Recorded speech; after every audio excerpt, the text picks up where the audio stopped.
roll in this evening. Most of the attention will be focused on the race for the White House. And for more analysis on that, we turn to Hiram College professor Jason Johnson, who joins us this morning. Hi, Jason. Hi. Pleasure having you here this morning. Jason, for a little background, you've run a couple political campaigns in 2 states along the eastern seaboard, correct? Yes. I was a campaign manager during the special elections in 1997 in South Carolina after the Supreme Court had redrawn some districts, and I was an assistant slate manager in Maryland. And the reason I bring that up is because we have seen unprecedented voter turnout. How will that impact today's races? Well, the rule of thumb, conventional wisdom, says that if there's high turnout, it helps the Democratic Party. Republicans always turn out to vote. They don't tend to have a problem no matter who the candidate is, whether it's someone who people love passionately like George Bush or someone who people were less enthusiastic about like Bob Dole. But the high turnout definitely helps the Democrats. Well, we've seen an increased effort throughout the country trying to get people to get out, cast their vote. Have you ever seen such an increase and such a movement to get people out to the polls? Never. The ground war is amazing this time.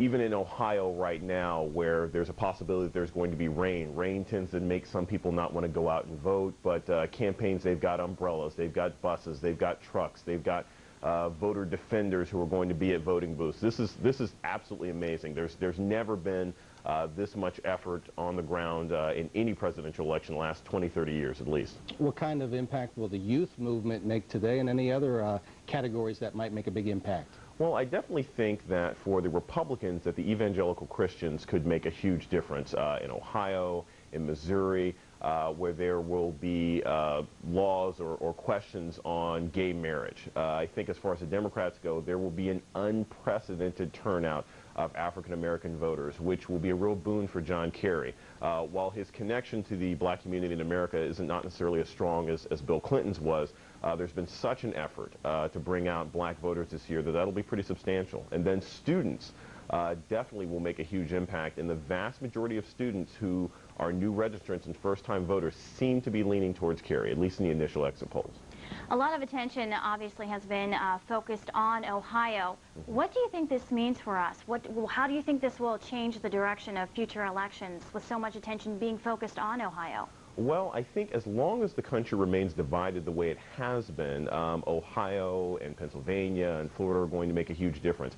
I don't think that we're going to see any sort of significant changes in how the country is split unless we have some other, unfortunately, traumatic event. I think as far as Ohio voters go, though, it gives them an opportunity to really make their voices heard. With presidential candidates, both the current President Bush and the challenger John Kerry spending so much time in Ohio, the voters here have a unique opportunity to say, hey, look, this is what I think is important. This is what needs to be on the agenda, whoever happens to be the president, hopefully by later on this week. I won't ask you for a prediction on that if it's going to end up tonight. Jason, thanks for joining us. He'll join us a couple more times this hour for more analysis. All right. Well, still ahead this morning, the defense and the Scott Did just about 4 years ago. Now, to help us sort through the facts, we welcome back again political analyst Jason Johnson from Hiram College. Thank you so much for being here. Jason, the big question, you think we're going to find out today? I don't think so. I think one of the first things that strikes me is the difference between the national coverage and the local coverage here in Ohio. As you just saw, Secretary of State Blackwell seems to imply that we're really going to go through the entire process and find out how Ohio is really voting, whereas on the national stations you're hearing people pretty much say that it's a done deal in favor of President Bush. I'm inclined to believe that this recount is going to take a while, and while the Democrats haven't come out and said so yet, they're going to fight this tooth and nail. And the big R word, recount, may be brought out later on this afternoon if there are any questions whatsoever on the part of the Edwards and Kerry campaign. So when you say fight it tooth and nail, do you think we'll be seeing a lot of lawyers or people looking over other people's backs as they're counting here? I think they're already here. I think they were parachuting in 2 weeks before the election, and they plan on staying here. I really don't think that John Kerry is willing to just concede Ohio, regardless of what the White House press secretary says, and we'll have to see.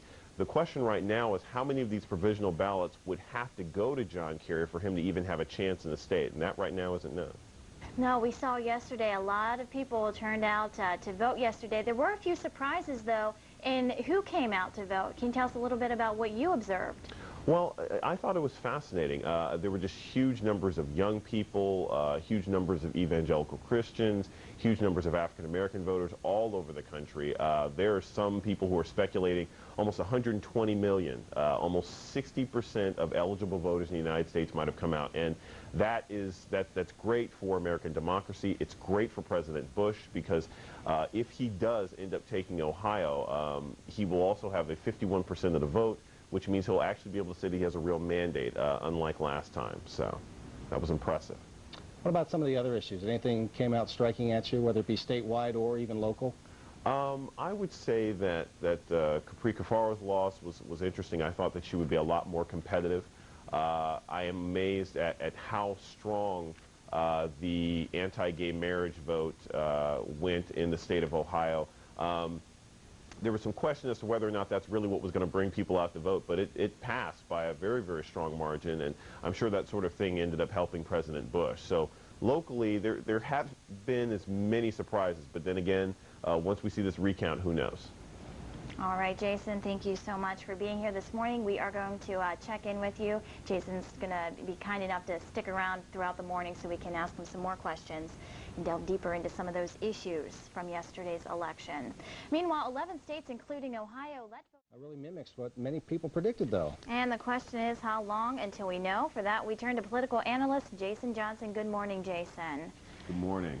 So, you know, a lot of people are curious if we are going to find out, if we're going to hear from Senator Kerry and Edwards today conceding in that race. Do you think we're going to hear anything? Do you think they kind of feel that they owe it to voters to hang and wait until there's, you know, all those provisional ballots have been counted? What's your take on that? They're going to wait till the very last minute. They're going to fight this tooth and nail. I don't think there's any chance that John Kerry or President Bush won't want to come out and say anything because he would hate to end up having egg on his face, basically, if something were to happen in the recount in Ohio. And John Kerry does not want to come out unless he is sure he is either giving a victory speech or a concession speech. And so I think it's going to be quite a while before we really know exactly who's the President of the United States. Well, we've been hearing rumors, though, from the Bush camp this morning, though, that they're feeling very confident about that. What do you say to those rumors?